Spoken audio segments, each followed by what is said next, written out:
በመጨረሻም ጆን አሁን ላይ ቤሊንን ማለቴ ብሌንን መግደል አለብኝ የሀሳብና አድራሻ እንዲሁም ደግሞ ትዕዛዝ ከአቶ በኃይሉ ስለመጣ እንዲሁም ደግሞ ከከሽር ስለሆነ ቤተሰቦቿን የሚያስገደለቻቸው እንዲሁም ደግሞ ጠላት ናት እሷ። ስለዚህ ይች ሴት መወገድ አለባት ብሎ አይምሮውን ብርዝ አድርጎን ነበር የሰደደው። እናም ጆ የተላከውን መልእክት እንዲሁም ደግሞ ሀሳብ በጥሞና በማዳመጥ እቅዱን ለማሳካት ወደነ ብሌን ቤት ሄዶ ነበረ። ብሌንም እዛ ቤት በነበረችበት አጋጣሚ ብዙ ነገሮችን የጠረጠረች ቢሆንም ማንም ሰው ሊያምናት አልቻለም። ነገር ግን ሳሚ ሁሉንም ነገር ጠርጥሯል። ይሄ ጆ የሚባል የሆነ ነገር እንዳለውና የሆነ ነገር ፈልጎ እንደመጣ ከዛ ቤት በጣም እርግጠኛ ስለነበረ እንዲሁም ደግሞ አሁን ላይ ዳግም እና ብሌን ቀለበት ስላሰሩ ተመልሰው ስለታረቁ መውጣት አለብኝ ከዚ በኋላ የሰው ምርጫ እሱ ከሆነ እኔ እዚህ ቤት መኖር የለብኝም በሚለው ወጥቶ ሊሄድ በተዘጋጀበት ቅጽበት በአጋጣሚ ስልኩን ረስቶት ወደ ቤት ሲመለስ እንግዲህ ስልኩ ላይ በጣም እየደወለች ነበረ። ጆንም አጋጣሚውን በመጠቀም ከብሌን መኝታ ክፍል በመግባት በሩን ሰብሮ ታፍና እንድትሞት የሚደረግ ጭስ አጭሶባት ወጥቷል ማለት ነው። ነገር ግን ጭሱን አጭሶባት ከወጣ በኋላ በጣም ራሱን ሲጠይቅ ነበረ። የእውነት ግን ይች ልጅ እንደዚህ በጣም ጠላቴ ናት፣ ጋሽ የነገረኝ ነገር እውነት ነው ወይስ ምንድን ነው እያለ በጣም ሁለት ሶስት ልብ ሆኖ ነበር ሲናገር የነበረው። ግን ደግሞ ማዳር አልቻለም እና ዞሮ ዞሮ ጭሱን ከበሩ በኋላ ቁልፉንም ማንም ሰው እንዳይከፍተው አድርጎ ፈታቱና በርቀት አስቀምጦ ነበር የተመለሰው። ወደ ውስጥ ሲመለስ ደግሞ እንዳይጠረጠር ያደረገበት አንዳች ምክንያት ነበረ። የት ወጣ በዚህ ድቅድቅ ጨለማ እንዳይባል ምንድን ነው ያለው መጸዳጃ ቤት ሄጄ ነው ይልና ያው ነስሮች ስለነበረ ወጣው ይላታል ማለት ነው። በአጋጣሚ ሰላም የልጅ አለ የለም ብላ ክፍሉ ስትገባ ባዶ ነው ማለት ነው። እና ይህን አጋጣሚ በመጠቀም ጆን አውቆ ፊቱ ላይ ትንሽ ደም ወይም ደግሞ ጫር ያደርጋል። ራሱ በራሱ በቢላዋ ነው የጫረው እንጂ ነስሮት አልነበረም። ግን ደግሞ የነሰረው እንዲመስል ከአፍንጫው ስር ነበር ጫር ያደረገው። በዛ ምክንያት ሶፍት አድርጎበት መጸዳጃ ሄጄ ነው ነስሮኝ ምናምን ይላታል ማለት ነው። ሶ አልተነቃበትም ማለት ነው ምን ሊያደርግ እንደወጣ። ሰላም በጣም እሺ ጥሩ ነው እና ገባትልና ወደ ውስጥ አግብታ ውሃ አምጥታ እንዲታጠብ እንዲሁም ደግሞ ጭንቅላቱን ወደ ላይ እንዲል አድርገዋለች ማለት ነው። ከዛ ወደ ላይ ማትበለው ተው እንጂ እንደዛ አታድርግ ምናምን እያለችው ነበር። ከዛ እንክብካቤ በጣም አስደነቀው። የሚገርማቸው ነገር የሰላም እንክብካቤ የእውነት ግን ይችም ገዳይ ናት። እንደው ይሄ በኃይሉ የሚባል ሰው የነገረኝ ነገር ጥሩ ነው በማለት በጣም ተገርሞ ተደምሞ በቃ እንደው ምን ያጥባል አሁን የምን ማጠብ ነው ወይስ ምንድን ነው ትለዋለች ማለት ነው። እንዴ ቆይ ለምንድን ነው አንቺ የምታጥቢኝ? የሆነ በሽታ ቢኖርብኝስ ምናምን እያለ ሰላም ይጠይቃታል። ሰላም ደግሞ ምን ችግር አለው ቢኖርብህም ያው ስጋዬ ነህ ወንድሜ ዘመዴ ስለሆንክ እኔ ምንም አልጸየፍህም።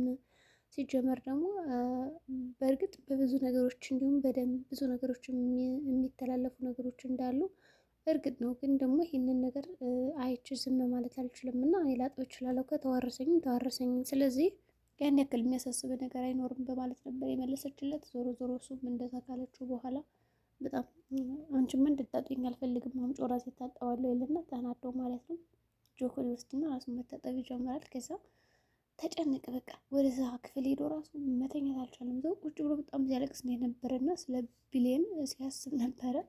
ቆይ እንዴት ነው የምጨነቅላት? እኔ ልገላት እኮ ነው የመጣሁት እዚህ ቤት ምን አሳስበኝ ነው እንደዚህ የሚያስለቅሰኝ እያለ ራሱን በመጠየቅ ላይ ነው ያለ። ሰው ዳግምም ምንም የሚያስታውሰው ነገር የለም ለጥ ብሏል። ብሌንም እዛ ተኛችበት ብድግ ስትል በአጋጣሚ ቤቷ ጭስ በጭስ ሆኗል። በሩን ከፍታ ለማውጣት ብትሞክርም እየቻለችበት አልነበረም እና አቅም የላትም ነበረ። እና እዛ ክፍል ሆና ስታየው ምንድን ነው ስትል የነበረው ወይኔ ጉዴ በቃ አለቀልኝ አሁን እኔ ልሞት ነው እዚህ ጭስ ታፍኝ ነው እንግዲህ ስትል የነበረ።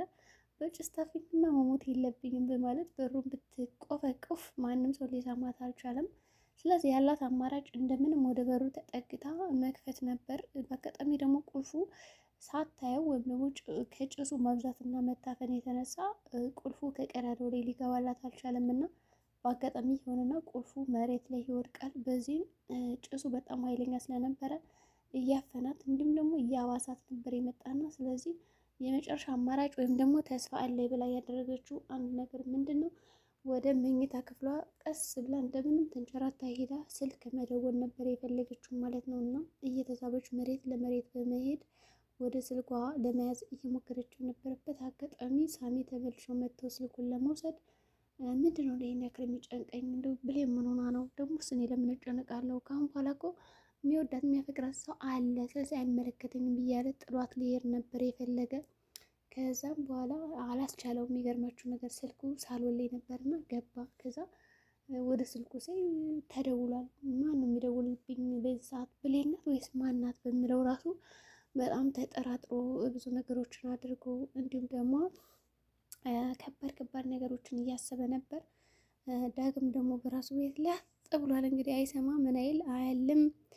ጆንም መዘጋ ብቻውን ያለቅሳል። ሰላምም ተጨንቃለች። ከዛ የተደወለው ስልክ እንግዲህ ብሌን ናት ማለት ነው የደወለችው። ብሌንም እንደምንም አድርጋ ስልኳን ከፍራሿ ላይ ስባ እየሳለችም ቢሆን ስታስብበት፣ በነገራችን ላይ እንደዛ በሞትና በህይወት መካከል ሆና ስታስብ የነበረው ስለ ሳሚ ነው። የሚገርማችሁ ነገር ለማንም ቀድማ አልደወለችም።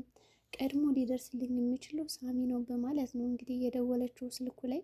እናም ደግሞ ልክ ናት፣ ቀድሞም ደርሶላታል። የሚገርማችሁ ነገር ዳግም ምንም እንኳን ፍቅረኛ ወይም ደግሞ እጮኛዋ ቢሆንና ቀለበት ያሰርላት ሰው ቢሆንም ተለው ይደርስልኛል፣ ከህይወት ያድነኛል፣ ያተርፈኛል ብላ ያሰበችው እንዲሁም ደግሞ በጣም እየተማመነችበት ከዳግም በላይ ሳሚን ነበረ። ሳሚም ወዲያውኑ ሲደወልለት አመመሽ እንዴ ምንድን ነው በማለት በጣም ተንሰፍስፎ ሩጦ ሄዶ በሩን ከፍቶላታል።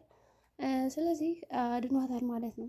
እንግዲህ በዛ ቅስፈት ሰላምም ስለሰማቻቸው በሩ ሲንቋቋና ሲቆፈቆፍ ዳግምም እንደዚሁ ተነስቶ ወጥቶ ወደ ብሌን መኝታ ክፍል ሄደዋል ማለት ነው። ጆንም አልተኛም ነበረና የሚገርማችሁ ነገር ሳሚ እንዴት እንደዚህ ሊሆን ይችላል? ይሄማ አውቆ ነው፣ ሆን ተብሎ ለመገደል የተሞከረ ጥቃት ነው እንጂ የእውነትም ጭስ አይደለም። ሲጀምር እንደዛ አታደርግም በማለት ጠረጠረ። ዙሪያውን አየ፣ ጭስ እንዳልሆነም ተገነዘበ። የሆነ ሰው አውቆ ሊገላት እንደነበረም ተረዳ ማለት ነው። ግን ማን እንደሆነ አልደረሰበትም። ወዲያውኑም አያዘውትና ወደ ሆስፒታል እንሂድ ይባባላሉ። ከዛ ዳግም እጇን ሳይ የሚገርማችሁ ነገር ቀለበቱ የለምና እንደዛ በህይወትና በስቃይ መካከል ሆና ያው መሬት ለመሬት ስትሳብ ነው በእርግጥ ቀለበቱ የወደቀው እንጂ እሷ አውቃ አይደለም ያወለቀችው። ስለዚህ ያደረገው ነገር ምንድን ነው? እሺ እንደምንም ብዬ ወስዳታለሁ አለና ከዛ ዳግም ማቀፍ የነበረበትን ምንድን ያደረገው ሳሚ ተሸክሞ አወጣት ማለት ነው። ሰው ስለ ቀለበቱ ሲያስብ ምንድን ያደረገው? ስለ ቀለበቱ እያሰበ በነበረበት ጊዜ ምንድን ያደረገው? ሳሚ ልጅቷን እቅፍ ያደርግና ያስወጣታል። ከዛ ሁለታቸውም ይከታተሉታል ማለት ነው። አሁን ልጅቷን እቅፍ አድርጎ ስለ ቀለበት ወይም ደግሞ ስለምንም አለማሰብ የነበረበት ዳግም ቢሆንም ግን ደግሞ ሳሚ ነው ያቀፋት ማለት ነው። ይሄ ደግሞ በጣም እንዲበላ እንዲሁም ደግሞ እውነትም እንኳን ላንተ ደወልኩልክ የሚባል ነገር ያሳያል ማለት ነው። ጆንም እንግዲህ ስለተረፈች ደስ ብሎታል ማለት እንኳን ተረፈች፣ በቃ እንኳን ምንም ነገር አልሆነች በማለት አብሮ ተሯሩጦ ይሄድና ያያታል። ከዛ በርከክ ብሎ እንግዲህ ፈጣሪውን ሲያመሰግን ነው የነበረው። የሚገርመው ነገር ሁለት ልብ ሆኖ ነው ሰው የተነገረው ነገር እና ያየው ነገር አንድ አልሆነለትም። እና በዛ አጋጣሚ ፈጣሪ ሆይ አመሰግናለሁ፣ ምንም ነገር አልሆነችም እያለ ያመሰግናል። ከዛ ቆም ይልና ግን እንዴት ነው እንደዚህ የማመሰግነው? እሷን እንደዚህ ላጠፋት እየፈለኩኝ ለምንድነው ስለተረፈች ደስ ያለኝ በማለት በጣም ያስብና ይጨነቅና ተመልሶ ለመደወል ይሞክራል። ከዛ እንዳይነቀብኝ በማለት ወዲያውኑ ብድግ ይልና መኪና ውስጥ ሲገቡ አብሮ ተያይዘው ነው የገቡት ማለት ነው። ሰላምን ብትሆን ደንግጣ ነበረ። ልጅን ምን አደረጉብኝ? ምን አስነክቷት ነው እያለች በጣም ስታለቅስ ነበረ። እዛ ጋር ያንን ስትንከባከብ፣ ከዚህ ጋር ደግሞ ይች እንደዚህ ሆና በመገኘቷ በጣም ጨንቋት ነው የነበረ። ዞሮ ወደ ሆስፒታል ከወሰዷትም በኋላ እያከሟት ነው። እና ደግሞ ገነት የሚገርማችሁ ልቧ ነግሯት ልጅማ የሆነ ነገር ሆናለች፣ በጣም እየጨነቀ ነው ትላለች ማለት ነው እንግዲህ በጠዋቱ ቁርስ ላይ። ከዛ እንግዲህ ብሌን ሆስፒታል ናት ያለችው። አሁን ጤንነቷ እንግዲህ ጥሩ ነው ብዬ አስባለሁ። እንዲሁም ደግሞ ሕክምና እየተደረገላት ይገኛል። ነገር ግን ቃል በቃ መሮኛል፣ ሁልጊዜ ሽሮ ነው የምበለው እኔ እኮ በቃ በሰላም እርፍ ብዬ ከመተኛት የተነሳ ቢንቢ ስገልን ማድረ ይሄ ራሱ ምንድን ነው? ህይወት ነው ወይስ ምንድን ነው? እያለች በጣም ማማረር ጀመረች። እና በቃ ምንድን የምታማር ይሄን ያክል ግራ እያጋባሽ ነው፣ አልተቀየርሽም እንዴ? በቃ ችግር የለውም የምፈልግልሽን ነገር እሰራልሻለሁ ትላታለች ገኒ ደግሞ እንደዛ ስትላት ምን አለሽ እና ነው የምትሰሪልኝ? የቤቶች ስፔሻል ምንድን ነው ሲጀመር በማለት በጣም ትነግራታለች። ከዛ ውሃ አለቀና ውሃ በቃ ባለፈው እኮ እንደቀዳ ነው እንደውም ዛሬ በርክቶልናል ለምን እንደቆየ እስካሁን ትላታለች። ከዛ ሂጂና አምጪልኝ ትላታለች ማለት ነው። ሰው ፀሐይ ግን እዚህ ካገዘቻት የሚገርማችሁ ነገር ለምንድን ነው እሷ የምታመጣ አንቺ እያለሽ ሂጂና አምጪን አለቻት። ግን እዚህ ጋር ቃልም እና እኮ ባልኖር እናንተ ራሳችሁ እያመጣችሁ ነበር፣ ምን ተገኘና ነው አሁን እንደዚህ የምትሉ ትላለች። ለነገሩ ወላጅ እናቴ የራሱ እንደዚህ ያላዘነችልኝም እናንተ አታዝኑልኝም አመጣለሁ በማለት ተናዳ ያለ ፍላጎቷ ወንዝ ሄዳ ውሃ ለመቅዳት እየሄደች ነው ያለችው። ዳግመን በጣም እያሰበ ነው፣ እንዴት ቀለበቱን አወለቀችው እያለ ሳሚ ኩርትም ብሎ ያለቅሳል። ጆንም በጣም አዝኗል። ሰላምን በጣም አዝናለች። ስለዚህ የብሌን ጤንነት አሁን ምን ላይ ይገኛል የሚለው ነገር ለሁላቸውም አሳስቧቸዋል። ነገር ግን ዳግም ብሌን ስትነቃ ምን ሊላት ይችላል? ለምን አወለቅሽው የሚለው ጥያቄ ወይስ ደግሞ ሳሚን ታመሰግነዋለች ብዬ አስባለሁ፣ ቀድሞ ስለደረሰላት። እንግዲህ ዛሬ ቪዲዮአችን ይመስላል። በቀጣይ ቪዲዮ እስከምንገናኝ መልካም ጊዜ